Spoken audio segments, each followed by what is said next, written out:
Coffee হাউজের সেই আড্ডাটা আজ আর নেই, আজ আর নেই।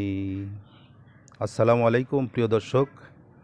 কফি হাউজের সেই আড্ডাটা কিন্তু আজও আছে, তবে লকডাউনের মধ্যে বাড়িতে বসে বন্ধুদেরকে নিয়ে একটি ক্যাপাচিনো কফি যদি খেয়ে আড্ডাটা মারা যায় তাহলে কিন্তু দুর্দান্ত একটি আড্ডা জমবে।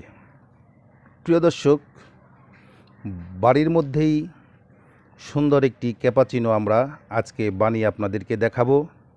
আমার প্রিয় দর্শকরা, আপনারা দেখবেন কিভাবে ক্যাপাচিনো কফি বানিয়ে আড্ডাটা ঠিক মতো মারা যায়। প্রিয় দর্শক, খুবই সুন্দর এবং খুবই মনোরম এবং মজাদার একটি কফি, ক্যাপাচিনো কফি। প্রিয় দর্শক, আমাদের চ্যানেলটি ভালো লাগলে সাবস্ক্রাইব করবেন এবং শেয়ার করে দেবেন। তাহলে চলুন দেখা যাক কিভাবে আমরা আজকে ক্যাপাচিনো কফিটা তৈরি করি, দেখা যাক।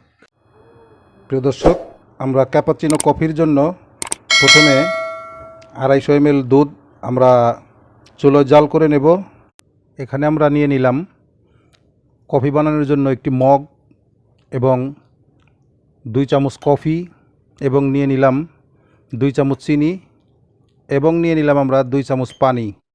এখন আমরা একটি কাপের মধ্যে দিয়ে দিলাম 2 চামচ কফি, তারপরে দিয়ে দিলাম 2 চামচ চিনি, এবং দিয়ে দিলাম আমরা 2 চামচ পানি। এগুলোকে আমরা অনবরত নাড়তে থাকব।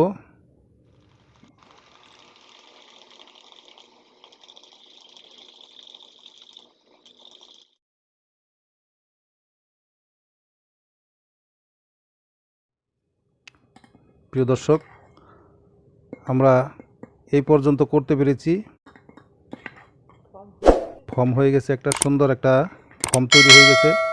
এখন আমরা এই ফর্মটাকে একটি কাপের মধ্যে নিয়ে নিব।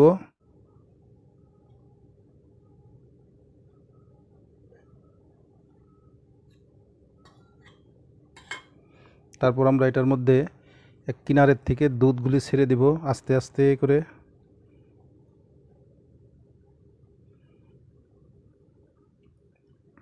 প্রিয় দর্শক, দেখতে পাচ্ছেন ফর্মটা আস্তে আস্তে উপরে উঠে যাচ্ছে, দুধটা নিচে।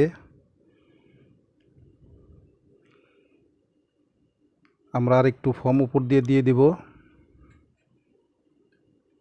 কফির ফর্মগুলো আর একটু উপর দিয়ে দিব।